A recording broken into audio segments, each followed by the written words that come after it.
Okay, I was gonna say I'll be right back, but obviously that cut me off. Part two. This is part two. If you haven't seen part one, then you need to go see part one. I'm not gonna repeat myself, which I probably am after saying that. Um, if you're gonna meet somebody fucking new, okay.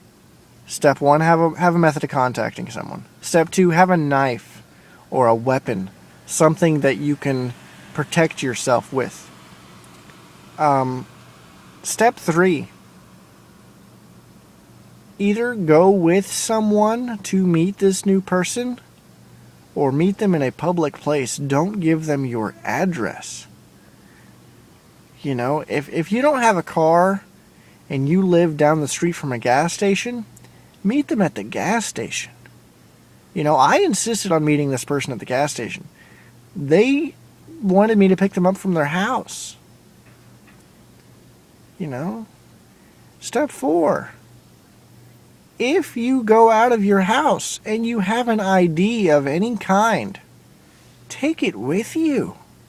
Because if for God's sake somebody does leave you in the middle of nowhere, and you know, worst case scenario, they rape and kill you. Now, just slightly off of that, they rape you and they leave you in the middle of nowhere and you fall into a fucking coma. Somebody finds you, you have your ID on you, that has your name and your address. You're not a Jane Doe anymore. You have a name. Bring your fucking ID. Step 5.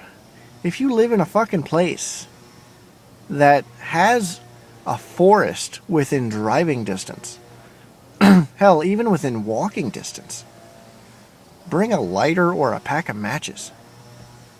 Now, you might not think this is you know, as important as the first few steps, but this is just as important, because specifically if you're going out at night, a lighter or a pack of matches or a flashlight, because if my ass wants to drop you off in the middle of the Ocala National Forest, now you not only have a phone, you don't have a phone, you don't have a knife, you don't have any means to contact anyone, you don't have your ID on you. So even if you die in the middle of the fucking Ocala National Forest, now you're just a fucking Jane Doe. Nobody knows who you are. Not until they match up your dental records. But if you have fire, you can start a fire. And if you are in, you will be able to flag down a cop, if not a ranger. You know, you'll be able to flag down some type of medical assistance to get you back to wherever the fuck you came from. Now, if you have a flashlight, that's okay, but fire is more important, because again, if I drive your ass out in the middle of the woods, if you have fire, you can make food, you can keep yourself warm. A flashlight's not going to do that. Flashlight is not going to cook a squirrel. And now you might think a squirrel, you know, now you're taking this a little bit too far, but no. You know, if there have been plenty of people that have died from lack of water and lack of food in the middle of the fucking woods, not necessarily in the Ocala National Forest because there's all the fucking hippies out there, but still, if you know, and if you go out with somebody, I usually always have at least money on me, if not already some type of drink, you know, and I'm not gonna, you know, flash the label because I'm not a fucking, I sell out, but not that much.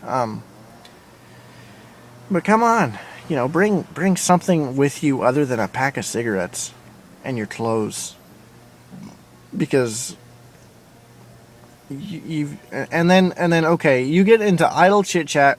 Let's say you have all of the above things, and you are flying high on your horse because you have your phone, you have your knife, you have whatever, you met a new person, you know, let's say you still met them by yourself, but, you know, okay, you met this new person, you got into their car, which is what this person still did. They got into my car, and we drove around town, didn't do anything because fucking nasty. But, Okay, so you're driving around with this new person that you just met. When you're talking to them about your daily life, about what you usually do, if you have ever been incarcerated for any reason, now if you like scaring people like I do, then that's okay, because it doesn't matter. This person, from square one, doesn't know you, you don't know them, and why you would get into a car with a complete random stranger is still, when I'm that random stranger driving the car, it's a little bit different. But when you're the stranger getting into my car, you I don't know. You don't want to freak me out too much, because I might want to just leave you. But I'm trying to plug this thing in because it's about to die. There we go. But because that's still on. Yeah, it is. Awesome. But okay, let's say you don't want to tell them that you were incarcerated, not unless you want to freak them out. You don't want to tell them that you've ever been to the centers, which will freak them out even more. Now, for those of you that are out of state, the centers is a psychiatric institution that is local to the Marion County, which is the area of which I live. Yeah, you don't want to tell people that you've been to the centers. You don't want to tell people that, I'm